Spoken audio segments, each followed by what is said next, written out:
Hey there, and welcome to another episode of the Sarah Renee Show. I'm your host, Sarah Renee, and today we are going to bust through some holiday triggers and just limiting what I would call blocks, but what you might recognize as limiting beliefs around the holidays that are really robbing you of the joy there.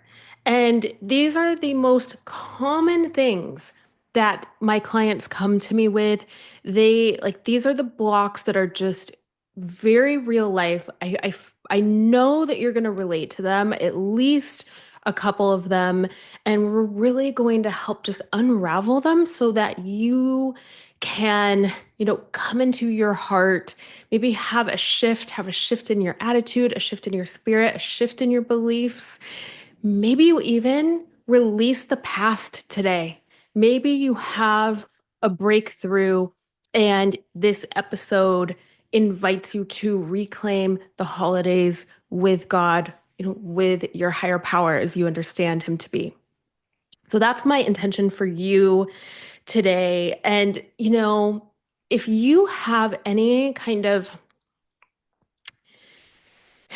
defeatism, for lack of a better word, as you're listening today, if you have any kind of, let's name defeatism, any kind of stories that come in of this sounds like me, but my story is different, or, this might work for some people, but it won't work for me, or I've tried it before and it didn't work before.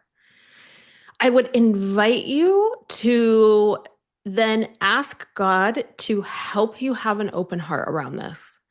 Not because you have to take anything that I share with you and use it necessarily. I mean, my intentions are that you will, and I know that it would be really helpful, but more so to ask God to help you have a different perspective of your life, of how you perceive the holidays, of the attitude that you're bringing into the holidays, of how you can experience this time of year now, where you are now, not last year, not the year before.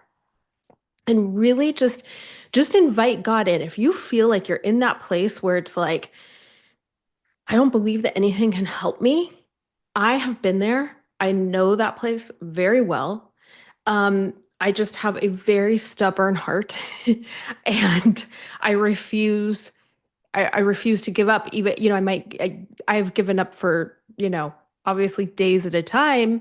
But there's something in me that always answers that call of God, of like to get back up, to try again, not to give up hope, to stick it out, to try harder for my family, for my clients, for the people who depend on me. This is where being of service is so incredibly helpful, because I will do so much more for all of the people that I love than I usually will for myself, if I'm being honest. But defeatism is heavy, and it's very real, and a lot of people deal with it. So I just wanted to speak to anyone here listening that might be feeling that maybe you've just been trying to heal for so long.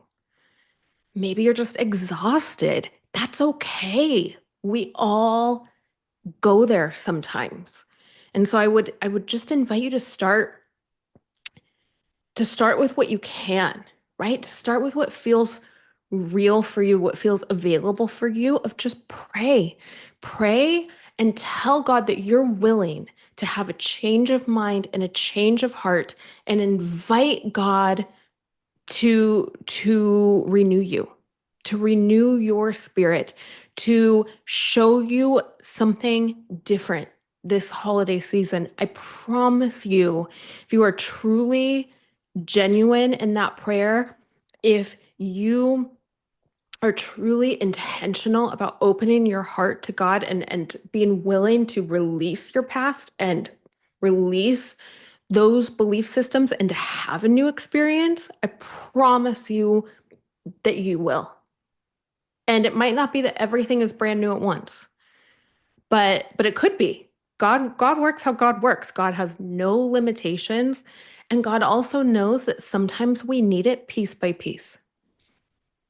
Sometimes we are so exhausted that even though a part of us craves this like whole new life, like we need it slower.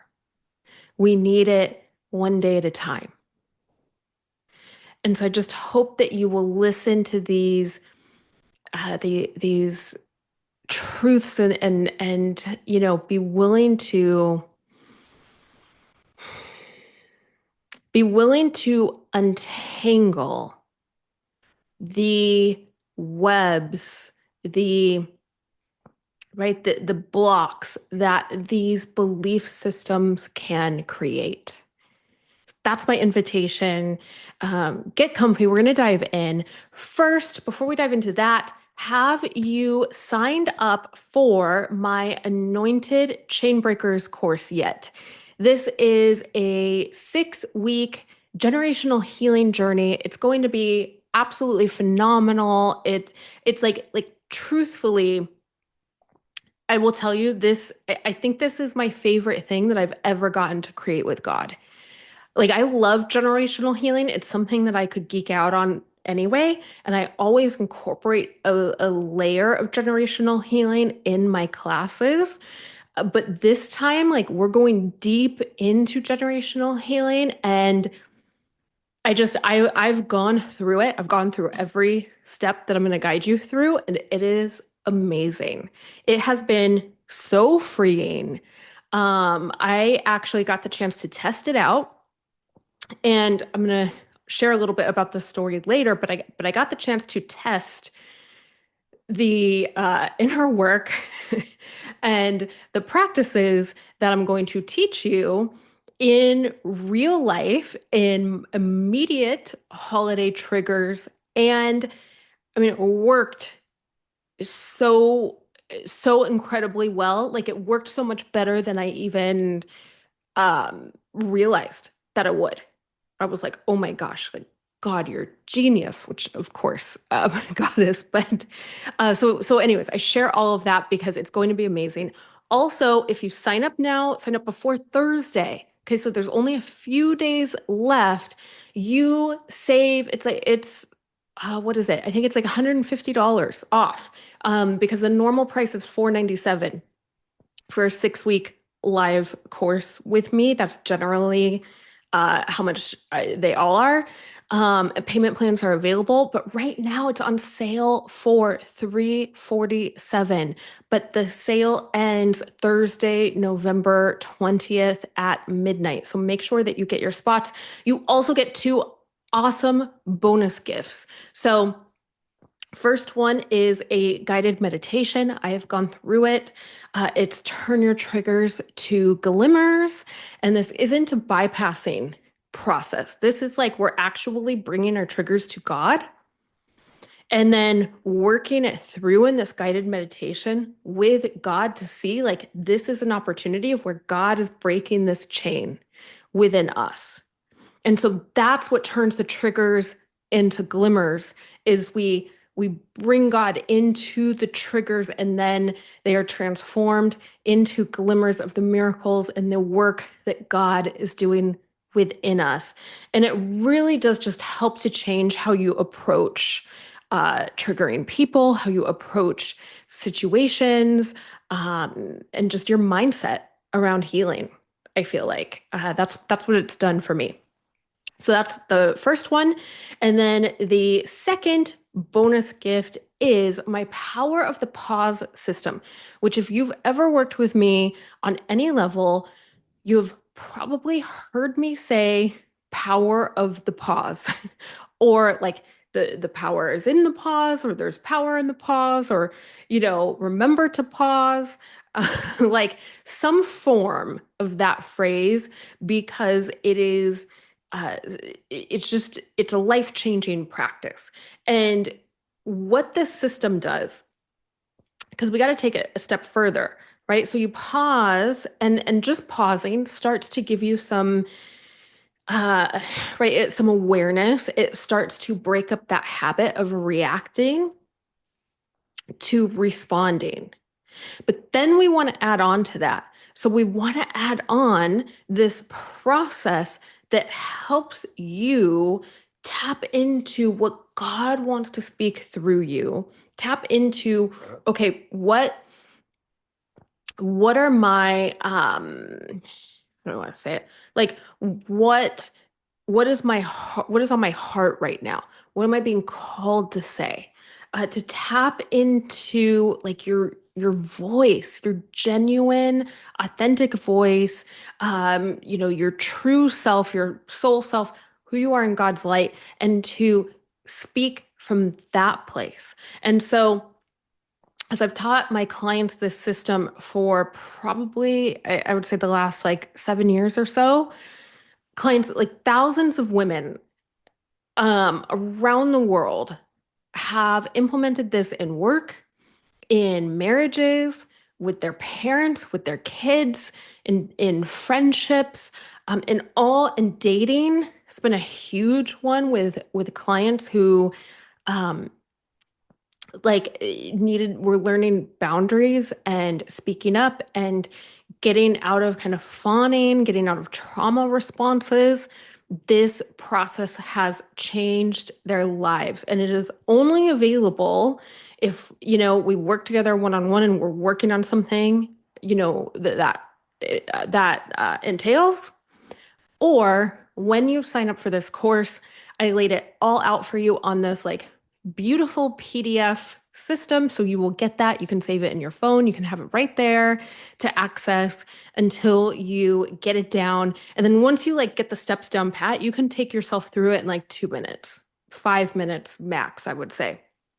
So it's super simple once you get the hang of it, but it's all laid out there in PDF form so that you can just like go, okay, step one, step two, okay, say this prayer. So you can just like go right through it and take yourself through this process and, be able to speak up, speak with more compassion, speak more calmly, respond to a trigger from a healed place.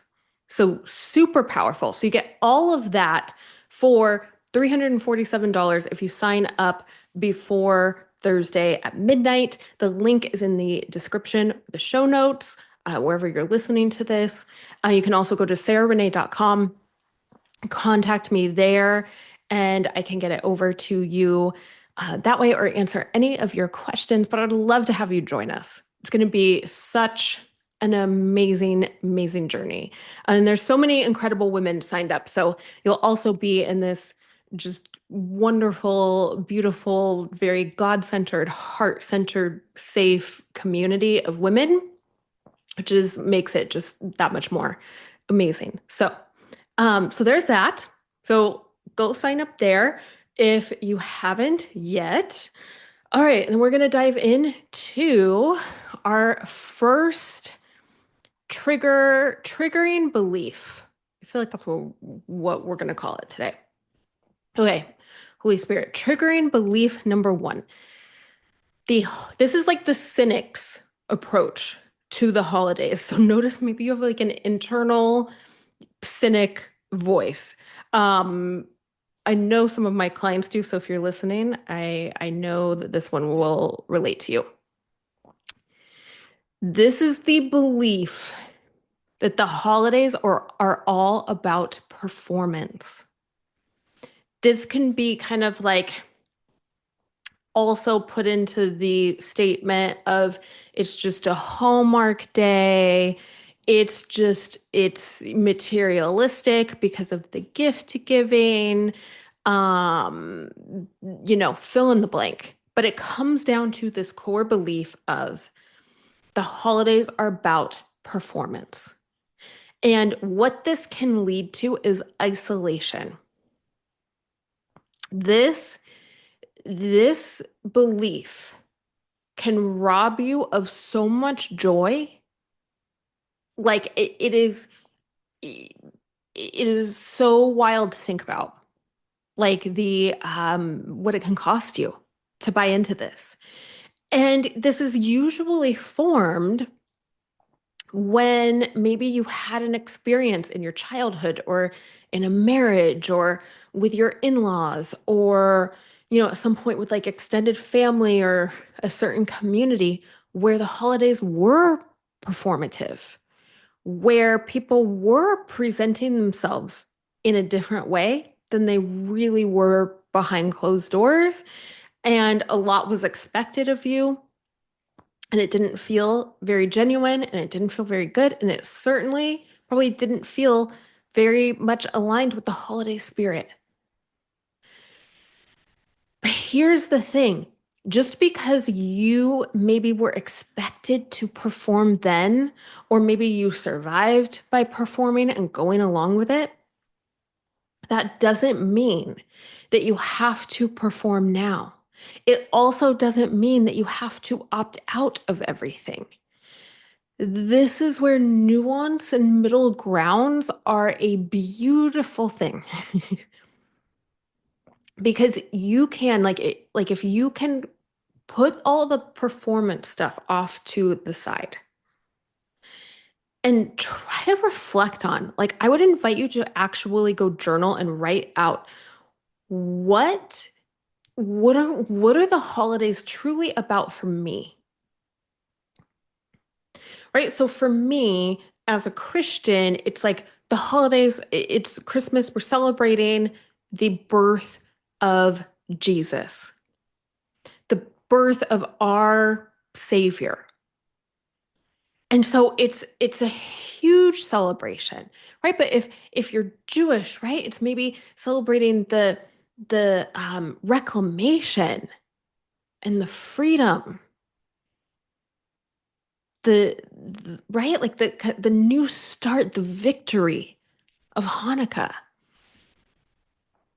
and or other holidays. But thinking about like what holiday is do you celebrate in your faith, in your belief system, and like really get back in touch with that. So get yourself like in that spirit of what it's truly about. If you're listening and you are somebody who like you're wanting to build a relationship with Jesus, something that I did last year and I'm going to do it again this year because it was so powerful and really really special was to read the Gospel of Luke, the book of Luke, through December. And so it is 24 chapters. And so if you read one per day, you end up going through Jesus's whole life by Christmas. And so it's just really special to like really go through his life story and his miraculous birth through everything that he did for us who belong to him, and then get to go celebrate his arrival here. So that's like a way to kind of drive it home, to keep yourself grounded in faith. But I would say like reflect on what does this really mean to me in my faith? And then how can I bring that joy, bring that gratitude, bring like how can I keep that present for myself, basically? How can I bring the joy of that into everything that I do? How can I bring the celebration of that into everything that I do? Like, let's say Christmas dinner or baking. It's like that's a way to celebrate, right? When we are celebrating our birthday, we bake a cake, right? Like or maybe our family bakes a cake. At least in my family, right? We all have this cake that we love, this old recipe, and so usually somebody makes it for everybody's birthday. And so um, we do that. So, but like church stuff, like or when you go to temple or wherever it is that you go, like get in that spirit of what is it really that we're honoring here? What is the core message? When I'm buying gifts for my family, buying from a place of like the joy that because the original event happened, like you get to be living this life with them, right? So like because Jesus saved us, I get to be celebrating with my family sharing our faith, like participating in this special holiday, feeling so much joy. So when I'm shopping from that place, I'm going to shop completely different than when it's like, oh my gosh, obligation, gift giving, da da da, right? Like it's totally different attitudes. Keeping up with the Joneses kind of a thing. We want to get out of that and get back in the true holiday spirit of generosity, togetherness, freedom, like I said, reclamation, new births, right? Like a fresh start, um, being saved, right? Like joy, the core of what it really is. So when you can do that and show up with that energy and be a reminder of what we're really celebrating, you're going to spread light wherever you go. And people will feel that from you. It will change. So you can go into your family who maybe they're still performing. Maybe you still have some family members or people that you're going to see and they're still performing, and normally you isolate and you shut them out. But this year, maybe it's your time to show up, and to show up like fully, to show up fully invested, to show up fully authentic and grateful and tuned in, and like you're that light of potential awakening to them of what it is to genuinely love this holiday. So much hope there. Okay, number 2, my family situation doesn't look like others. This is like, it's like the fear of missing out, but it's deeper. It's like the missing out. I'm missing out on that. I don't know. I'm single currently, so I I used to get this way watching Hallmark movies. I would just turn it around and just be like, oh, I want that. Why can't I have that? Right now, like I love my Hallmark movies. I love cheesy Hallmark movies, but like we can turn anything like that around on, of like something that we don't have, or we can see it as a way to be grateful for what we do have and to be grateful that every single year is different. And we're going to have some holiday seasons that are really painful because maybe someone that we love just died. And it's our first year having the holidays without them. And I can tell you, no matter how much faith you have, no matter how much you might know that they're in heaven, no matter how spiritual you are, that is tough. It is tough. You're going to have some holidays where everybody is healthy and happy and everybody's getting along, right? And like money's coming in, so the gifts are really good, or you go out of town, you do something really different, really fun. Everything's really good. And you feel like, oh, this is amazing. Like this is what the holidays are supposed to be about. And then you might have other ones where people aren't speaking to one another. So you don't see somebody from the family for the holidays, or somebody's in the hospital, or I think like we all got the flu one year for Christmas, like, and so we had to celebrate later, but everybody was sick in bed all day Christmas. Um, right? Like, like stuff happens, and I don't mean that in a dismissive way, but it teaches us that like no holiday season is the same. And so if you're in that place where it's like, I want what they have, to know that maybe you will have that later. Maybe that's going to be next year for you. Maybe you've had that and somebody else was wishing for what you had a couple years ago. And now they're having it, right? Knowing that change is inevitable And also, here's a very real factor. And so this is what came up for me. So here's the truth.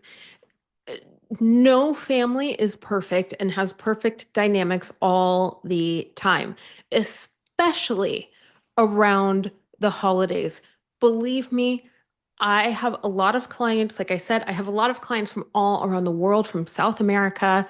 I just this week, well, this is coming out Monday, so I'm filming it Friday.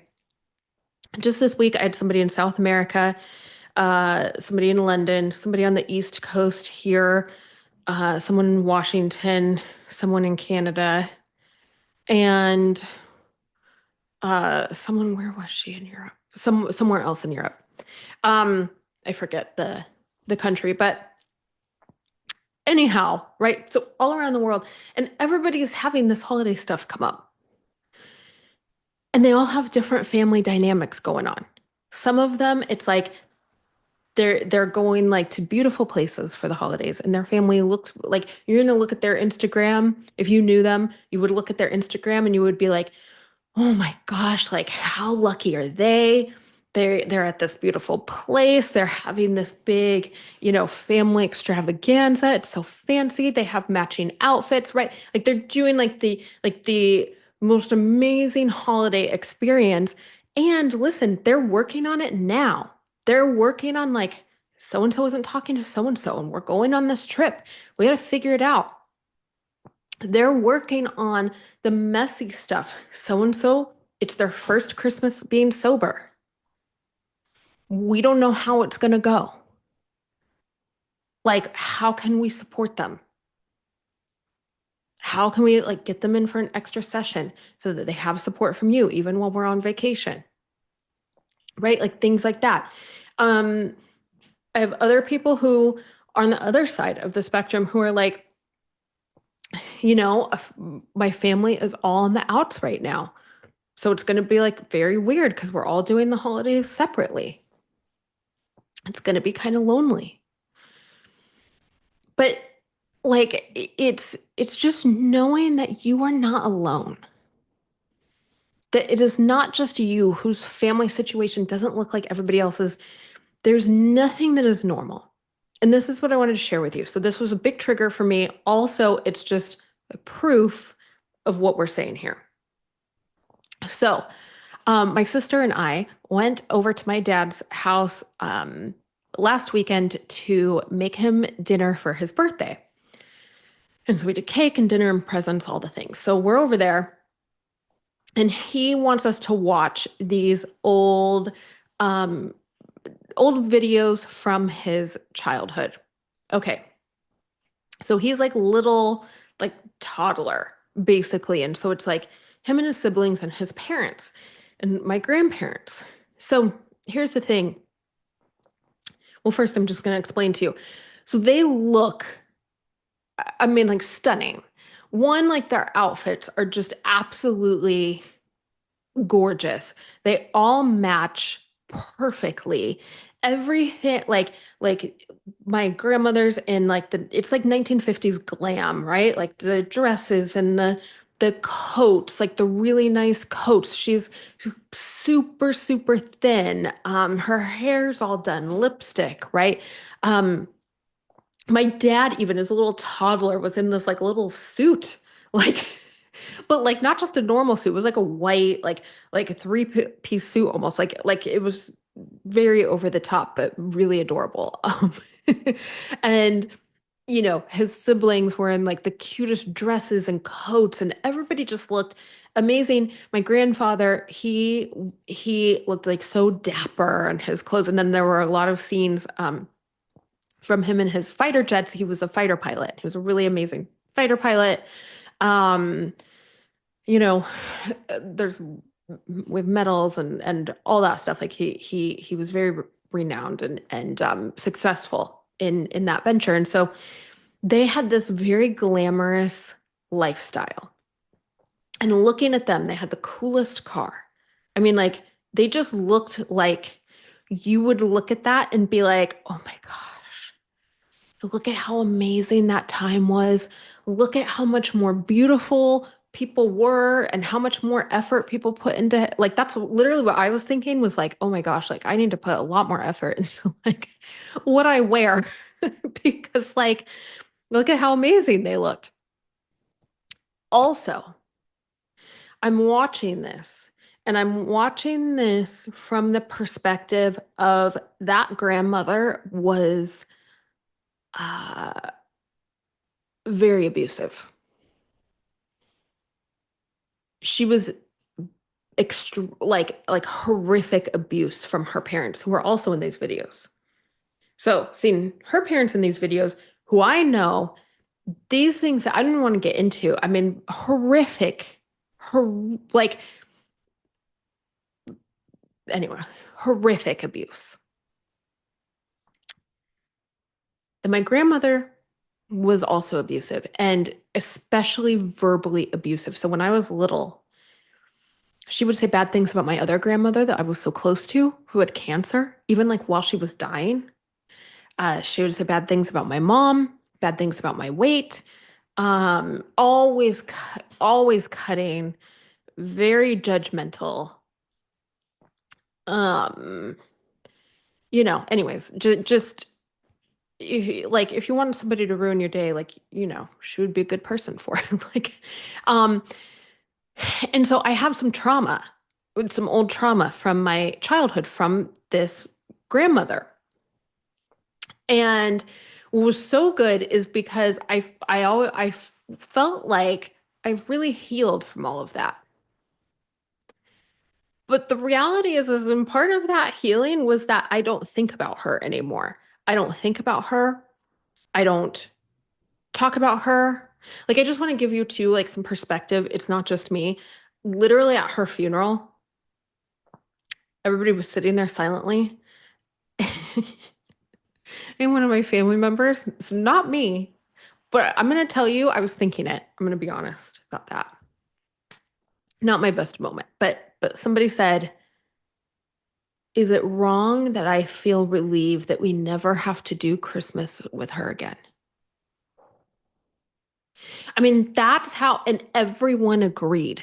Nobody was upset that someone said that out loud. I mean, like, that is just to show you that, like, that's how Christmases were when we had to do them with her.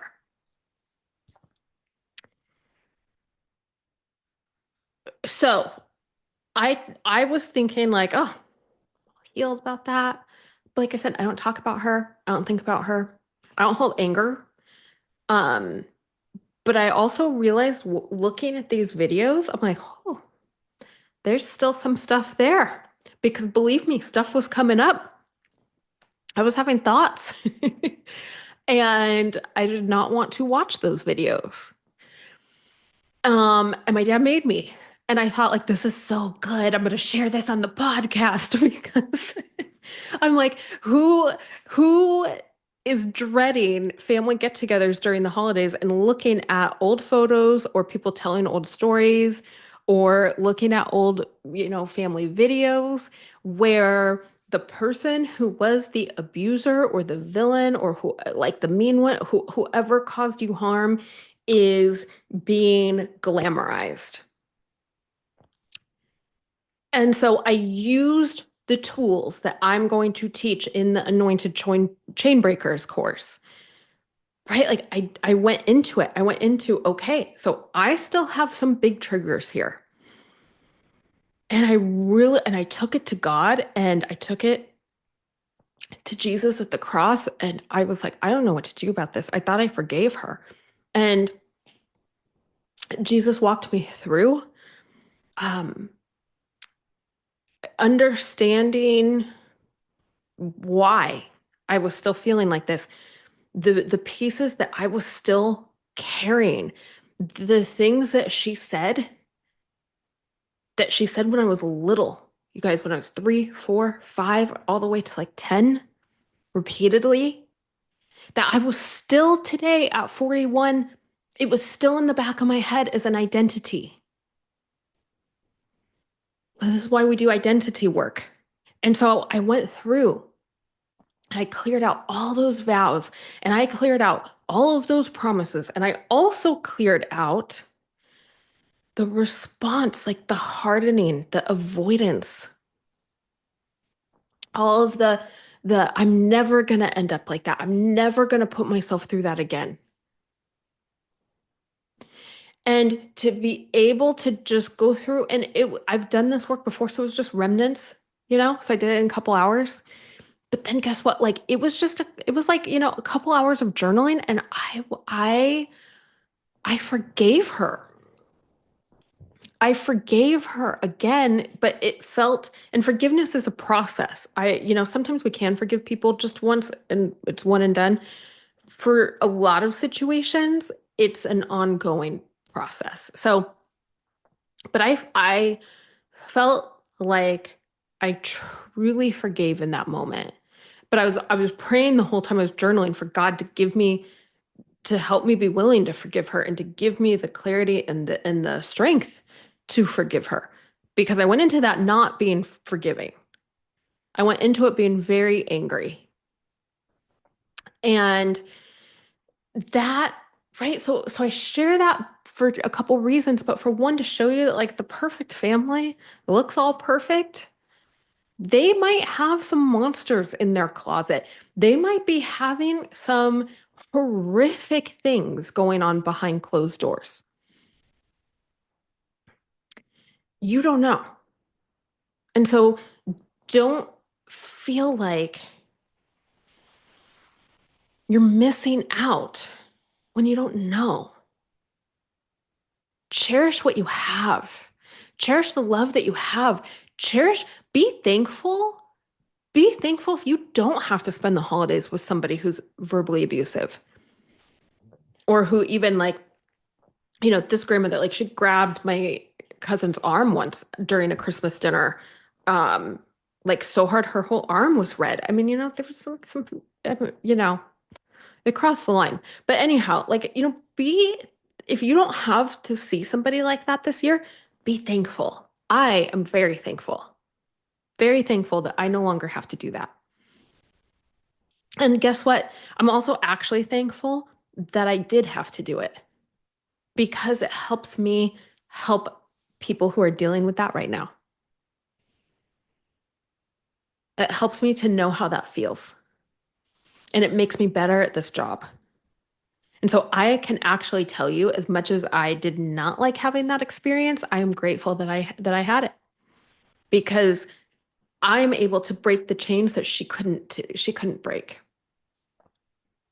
She just took them on from her abuse that she endured, and she became an alcoholic and very high functioning, glamorous alcoholic, but an alcoholic nonetheless. She just passed them on. But guess what? My dad, he got to break a lot of them. And then I got to finish breaking them. And so we got to break them, and every generation, if every generation just breaks a few more, we break them out of the family lineage. But even the families who look perfect usually aren't.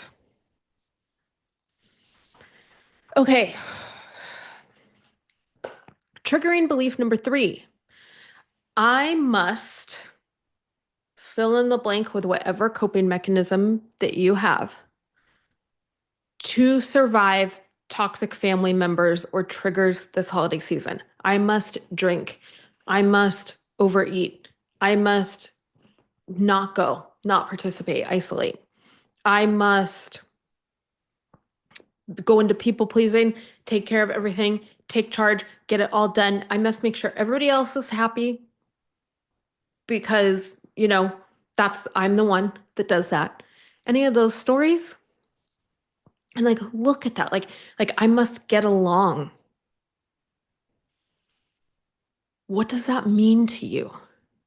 Because a lot of times people are so afraid because they're like, but if I don't just get along, then it means I lose my family. There are middle grounds. So here's the thing. You have God now. If you're here, if you're on this spiritual journey, you have God.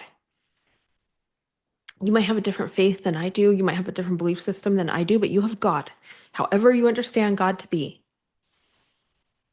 And so God is how we survive. Faith. Like, I don't know how people survive without faith. I don't know. I don't think I could do it. But, and then not only that, you have a team. So God shows me this, and you probably heard me share this before, but I want to bring it up again because God shows me around people. He will show me, like when I'm just out and about, I will often see angels around people. I'll see their guardian angel. I might see another angel. I might see an archangel. Sometimes I see, Jesus with them. But people have angels. And so you have a team. You have a team of angels and God supporting you through this. This meaning this journey of life. Right? And so this is like remembering that is so vital.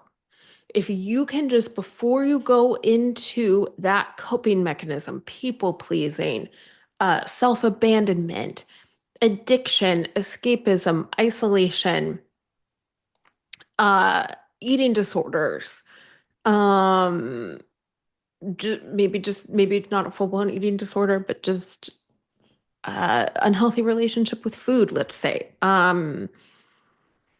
self-harm, self-criticism, whatever it is, workaholism, gambling, shopping addiction.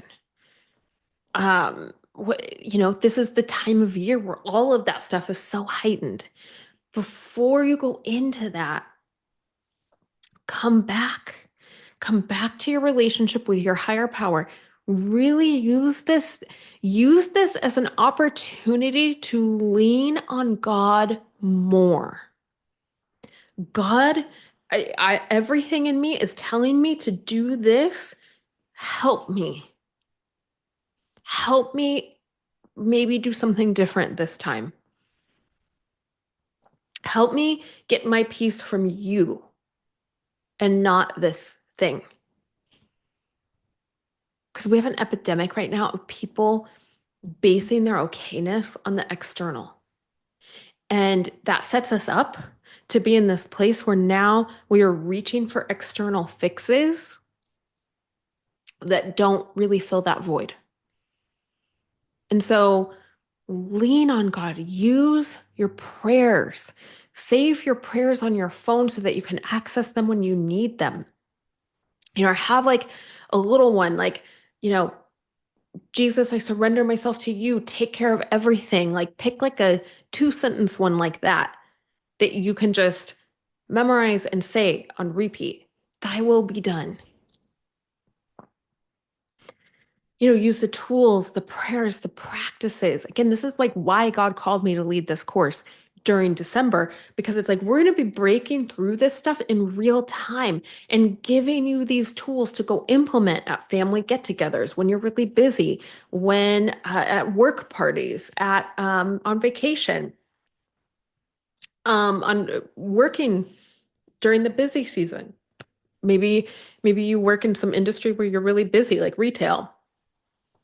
Right? Like this, we're going to give you the tools to transform how you show up and to feel more energy and more joy and more peace in whatever your situation is, and to break those chains of those old survival mechanisms. But this is where pause, pray, right? Lean on God. Have a scripture verse in your phone. Have like your favorite poem. from, about God or from like the Old Testament, something, but have something that makes you feel connected, easily accessible, so you can really connect and really tune in and use that instead of going into the coping mechanism automatically, because you don't need it. I promise you, as somebody who has had a lot of triggers and a lot of trauma around the holidays in the past, you don't need it. I used to hate the holidays. I would have panic attacks starting every November 1st, like clockwork, you guys. And that was when I was doing all of the breath work. I was doing all of the nervous system stuff. I was doing it all. Nothing worked until it was a breathing into the count of 6, out for the count of 8, and prayer. And that would calm me down and bring me out of a panic attack. I didn't stop having them until I went through the stuff with God. And that was, many years ago, and where God helped me stop avoiding certain things and let go of the coping mechanisms and reclaim my holidays. And they went away. But before that, it was every November they would start, go all the way through December. I'd have them. I had a few at grocery stores. I had some while driving. I had one at the hotel in the stairwell. Many at home, out walking. It didn't matter where I was. It was the time of year. It was wild. So I promise you that, like, the tools, all these things that I share with you work because I've tested them on myself. Okay. Fourth, the trigger, I want to say triggering belief, but this is kind of more of a behavior. Busyness, the belief of I'm too busy or I need to stay busy.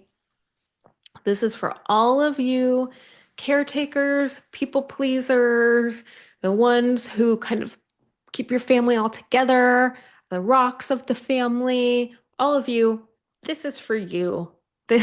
Where you're like, oh, I'm so busy, but it's like, oh, but then it's also like immediately after that, I'm the only one that's going to do it. So I have to. I can't get out of that. I have to. But then what that does is that sends you into this pattern of like powering through.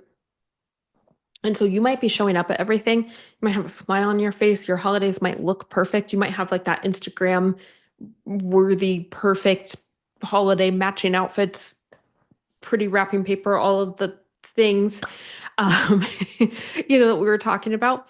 But you are just surviving. You're like, you just want everybody else to be okay.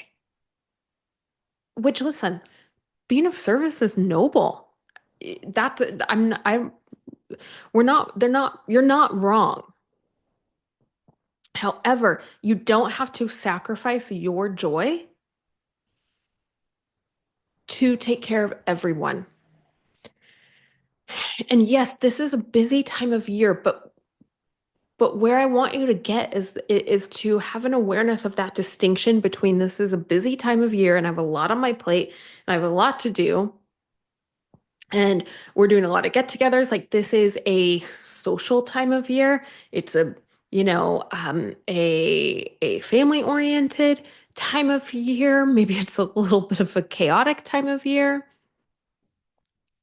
But when the busyness starts to rob you of your time with God, rob you of your spiritual practice, of what keeps you grounded, of your peace of mind, of your relationships, of your self-care, that is when we get into like warning, systems are getting overloaded, burnout coming soon, all the lights are going on. Like, slow down. Busyness can often be an addiction. So busyness can fall into the category that we just spoke about of coping mechanisms, of it's a coping through You're kind of escaping because you're staying so busy that you don't have time to think, that you don't have time to feel, or that you're controlling everyone so that you feel in control because, maybe you weren't as a child, but it can be addictive and it can really cost you these moments of such deep connection with yourself, deep connection with God, deep connection with other people, deep connection in your family. It can really cost you. And so it's so important to slow down, to take the time to keep your spiritual practice, to keep the things that are helping you going. Whether that is, meeting with somebody like me, like, spiritual coaching or mentorship, or your therapy, or support group, excuse me, support group meetings, classes, books, reading your Bible, church, like whatever it is, but like keeping those things that fill you up, that are healthy, that keep you grounded and connected in your faith and connected in your, mind, body, spirit. And of prioritizing and slowing down enough to like really to really be present and take in those moments with your family.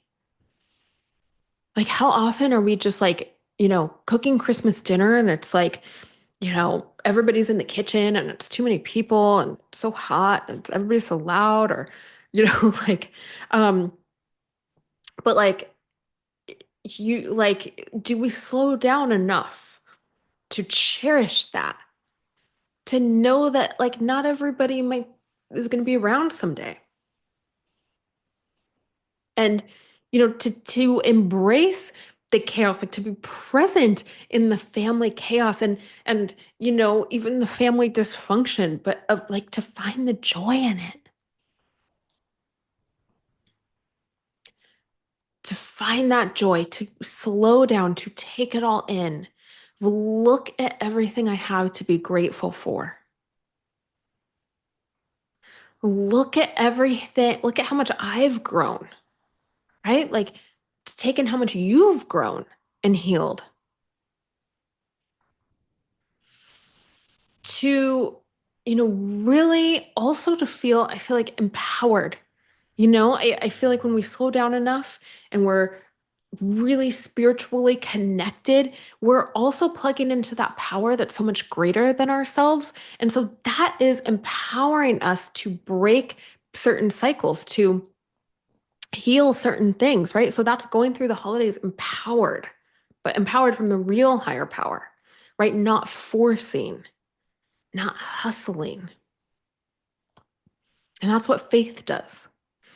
So prioritize your faith this holiday season. Prioritize your spiritual practice and prioritize like asking God to help you show up at everything you have to do with a pure heart and a renewed mind.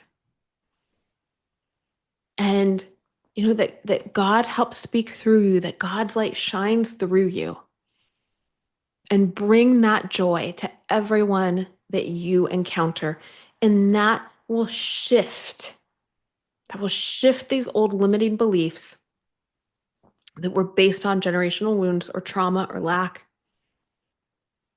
And I promise you, no matter what your situation is, like, you will feel the abundance of the season. You'll feel the generosity of the season. You'll feel the hope of the season. You will feel the promises that this season represents. So I hope today's episode helped you out. I hope that you feel like, maybe you can release something that has been holding you back and have a new experience this holiday season. And listen, you can never go wrong with just doing something new.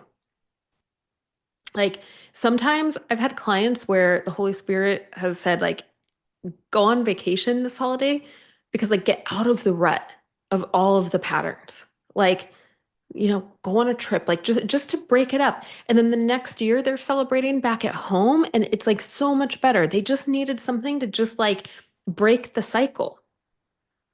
And so we can do something new. We can go look at Christmas lights in a new neighborhood or, go to a friend's, church party or, a holiday themed workout class or whatever it may be.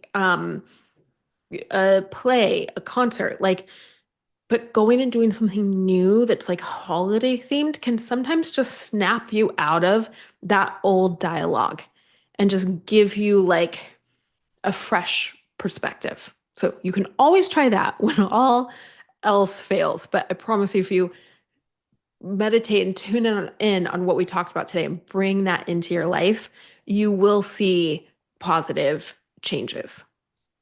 So thank you so much.